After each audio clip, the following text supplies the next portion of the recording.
여러분, 안녕하십니까. 일요일 아침입니다. 제가 오늘은 선거에 지는 법 여러분하고 공유해 보겠습니다. 어떻게 하면 선거에 질까요? 아주 간단합니다. 너무너무 쉽고 간단합니다. 공천 잡음 일으키면 선거에 집니다. 공천 잡음을 어떻게 일으키느냐? 국민의힘 예로 들어보면 이준석 전 대표 같은 사람들 한 2명만 전국 휘젓고 다니게 만들면 선거 집니다. 네. 명약 관화합니다. 공천 잡음, 공천 파동, 공천 학살, 뒷말은 뭘 붙여도 좋은데요. 공천으로 시끌시끌하게 만들면 선거 당일에 갈 것까지도 없습니다. 1, 2주일 전에 승패 바로 판가름 나버립니다. 선거에 지는 아주 손쉬운 방법. 지금 공천이다, 사천이다 이런 말 하잖아요. 공천할 때 그 공자를 공변될 공자를 씁니다. 네. 어느 한쪽으로도 치우치지 않는다. 공변되다. 사천의 사자는 사사로울 사. 그래서 공천이냐 사천이냐 이런 말 많이들 하지요.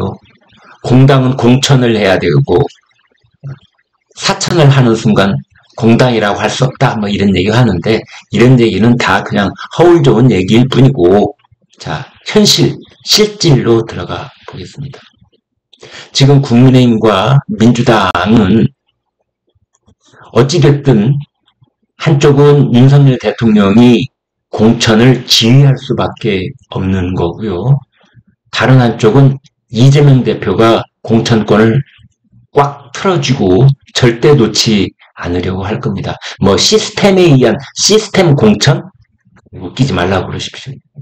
말은 그렇게 하고 실질적으로는 그렇게 할 수가 없습니다. 현실은. 그래서 지금 윤석열 대통령한테 가장 아쉬운 점의 하나가 윤석열 대통령과 국정 철학과 그다음에 케미를 완전히 100% 함께 하면서 국정 운영을 흔들림 없이 밀고 나갈 여의도 세력을 구축하는 거거든요. 이걸 한마디로 4글자로 친정체제 이렇게 부릅니다. 친정체제. 그걸 구축하기 위해서는 그래야 일을 제대로 할 수 있습니다. 자꾸만 차가 옆길로 가고 빠꾸 오라이 하고, 그럼 신호등 무시하고, 직진해야 되는데 혼자만 우회전하고, 또 우회전해야 되는데 혼자만 좌회전 신호등 깜빡이 켜고 있고, 이러면은 이제 그거는 맨날 내부에서 내부 총질이나 일삼고 아웅다웅하는 그런 볼썽사나운 꼴 시간 다 보내게 되는 건데요. 시간 많지 않은 겁니다. 이제 그래서 지금 윤석열 대통령 입장에서 보면은 여소야대 1년 반 동안 한이 맺힌 겁니다. 이걸 풀기 위해서는 공천에서부터 대통령이 절대 오물관은 할 수가 없는 겁니다. 이제 이런 상황이 있는 거. 이재명은 또 다른 의미에서 자기의 방탄 스크럼을 짠다. 이렇게 보시면 됩니다. 방탄 스크럼. 럭비에서 나온 용어죠. 가운데 이재명이 있고 그 좌우로 어깨를 단단히 얽어맨 왼쪽 선수 20명, 오른쪽 선수 20명, 이런 식으로 예를 들면 말이죠. 그 방탄 스크럼 입장에서라도 이재명은 더 단단한 친정체제를 구축하려고 한다. 이제 결국은 우리나라처럼 양당 구도가 확고하게 지금 흔들림 없는 이런 상황 속에서 다가오는 2024년 4월 총선은 윤석열 공천과 이재명 공천이 국민한테 어느 쪽이 더 공감을 얻느냐, 이제 이겁니다. 특히 최근에 와서 이게 이제 더 확실해진 게 지금 국민의힘 인재영입위원장으로 이철규 전 사무총장이 전격적으로 발탁이 됐잖아요. 이철규 사무총장, 이철규 인재영입위원장 누굽니까? 윤석열 대통령의 가장 측근 중의 측근입니다. 윤석열 대통령의 속 생각을 가장 충실하게 구현할 수 있는 당뇨 중에 한 사람이 이철규입니다. 후보 시절부터 그랬습니다. 그리고 안철수하고 후보 단일화하고 국민의당하고 합당하고 했을 때 그 일을 윤석열 대통령, 윤석열 당선인의 뜻에 맞게 정확하게 이뤄낸 사람이 이철규였습니다. 따라서 이철규는 강서구청장 선거의 패배를 책임지고 물러나긴 했지만 윤석열 대통령 입장에서는 이철규만한 사람이 없는 겁니다. 그래서 결국은 공천, 총선 이 국면에 윤석열 대통령이 오른팔 역할을 할 수 있는 사람으로 이철규를 다시 발탁을 한 겁니다. 그러면 더불어민주당 쪽에서는 누구냐? 조정식 사무총장. 이재명 대표 입장에서는 지난번에 체포동의안이 가결됐을 때 왜 원내대표하고 사무총장 둘 다 당 지도부가 책임지고 물러난다 이런 얘기가 나왔을 때 이철규 사표는 반려를 했잖아요. 당신 마음대로 물러나지 못한다. 이철규, 조정식. 그 조정식 사무총장은 친명 중에서 핵심 측근인 겁니다. 그럼 조정식이 하는 일은 뭐냐? 그렇습니다. 이재명의 뜻을 100% 구현하는 방식으로 인재도 영입하고 공천 과정도 만들고 그리고 당 살림살이, 인사, 예산 집행 이런 걸 다 하는 자리가 사무총장인데 조정식이 그렇게 맡아 있는 겁니다.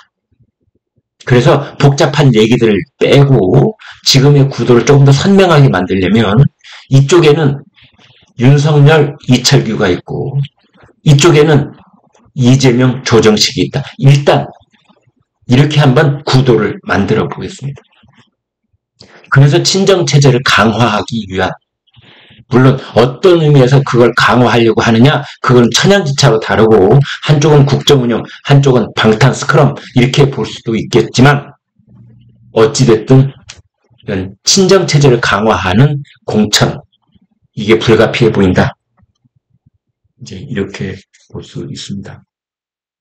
그 이철규 국민의힘 인재영입위원장이 이런 말을 한 적이 있습니다. 이른바 승선론이라는 건데요. 아무나 배에 태울 수 없다.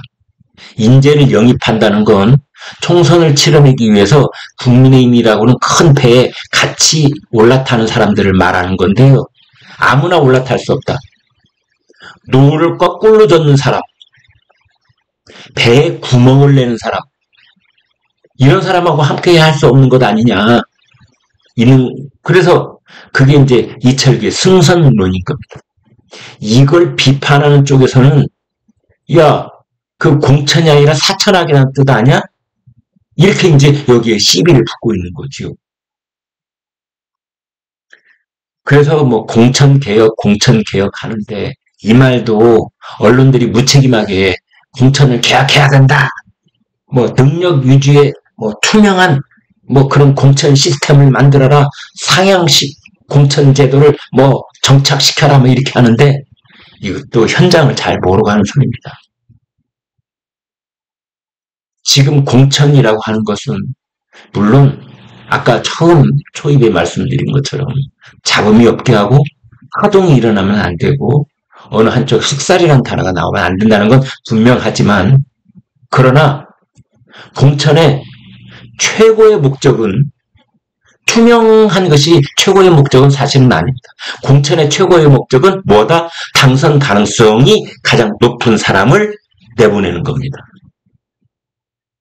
투명하게 했는데 선거 지면 그거 어떻습니까? 그놈의 투명. 상향식 공천 100% 상향식 했는데 선거는 패배했다. 그럼 그 상향식 갖다 어디다 씁니까?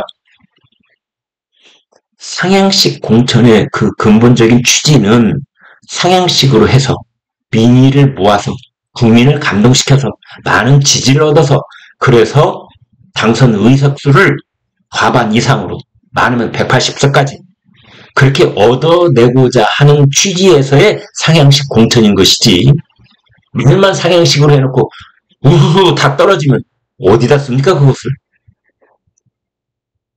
그리고 이 상향식 공천이라고 하는 것은 또 폐단이 없는 게 아닙니다. 사실은 따져놓고 보면은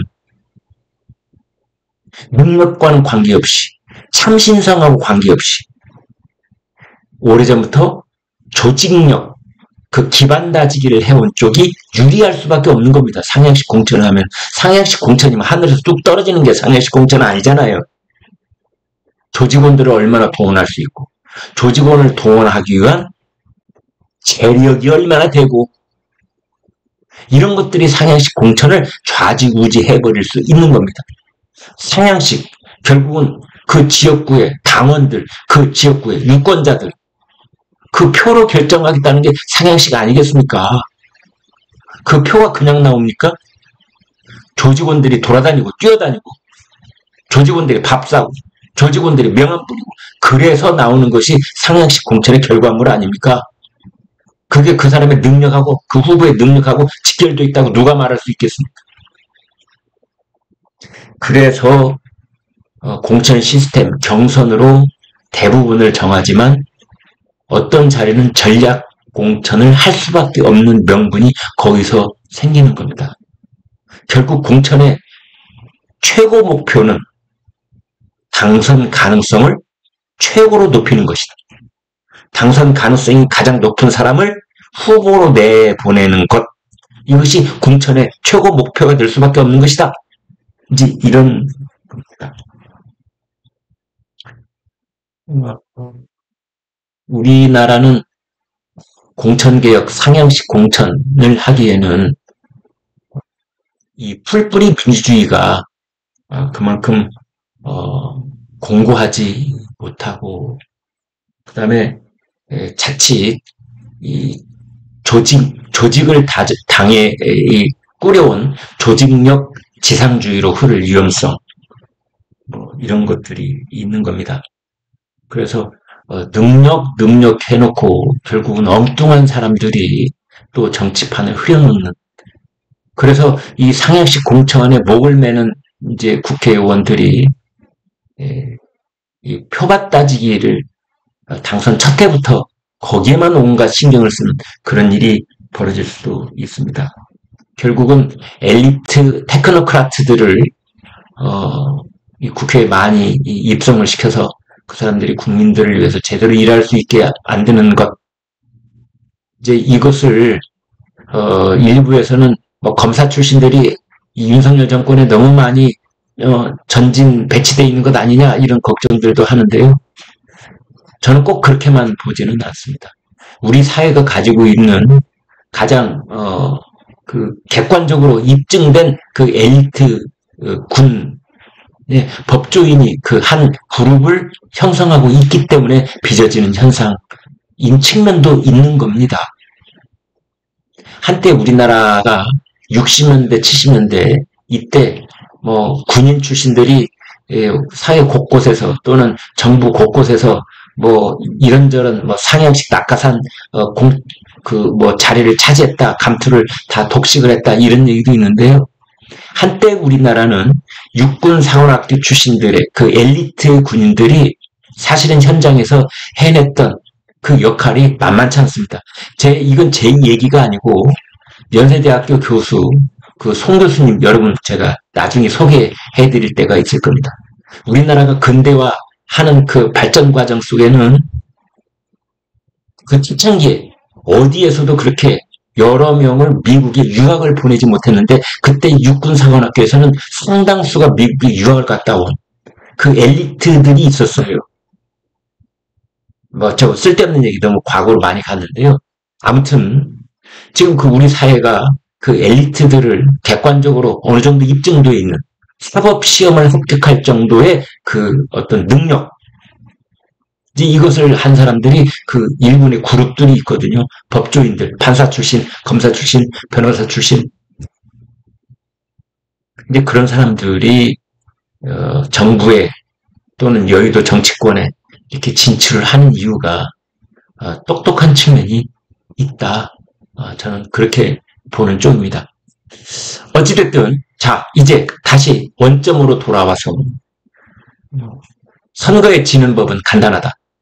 공천 잡음, 공천 파동 일으키면 그냥 선거 진다. 이걸 바꿔서 말씀을 드리면 선거에 이기는 법은 뭐냐? 선거에 이기는 법. 그것은 이런 잡음 없는 감동적인 공천을 하는 것이다. 그럼 감동적인 공천이라는 건 뭐냐? 그것은 모든 노력을 다해서 정말 온 힘을 기울여서 당선 가능성이 높은 사람들을 대거 전진 배치시키는 것이다. 그래서 뭐 낙동강 하류를 뭐 뒷전으로 물러나게 해야 된다는 그 인요한 혁신위원장이 초창기에는 다듬어지지 않은 말을 해가지고 곤욕을 좀 치르기도 했는데요. 아무튼 혁신위원회가 이번에 내건 거리 있잖아요. 뭐 서울에 출마하라, 수도권 험지로 나가라, 당 지도부는 그렇게 해라, 중진들 3선 이상 그렇게 해라, 뭐 그다음에 윤석열 대통령하고 가까이 지내고 있는 뭐 의원들 다 좋습니다. 다 그 취지는 좋다고 저는 보는 겁니다. 혁신의 의지를 대대에 떨쳐 보이게 그만한 일이 또 어디가 있겠습니까만은 그 일을 하되 그 일을 최종 단계에서 실천을 할 때는 당선 가능성 오로지 그것을 봐야 된다. 그리고 당선 가능성이 가장 높은 후보로 최종 낙점이 되도록 하는 공천 시스템을 만들어내되 그걸 국민과 계속 공감을 하면서 밀실에서 하지 말고 제발 국민과 계속 공감을 하면서 전략공천이 됐든 경선 과정을 거치든 그렇게 해서 내년 총선이 끝나고 윤석열 대통령이 나머지 3년 국정 운영을 할 때 정말 용산과 여의도가 힘을 한데 모아서 우리 국민들의 안전, 안보, 경제, 행복 이것을 한 단계 상향시킬 수 있는 그런 일이 대한민국에 벌어지기를 고대해 봅니다. 네, 여러분 고맙습니다.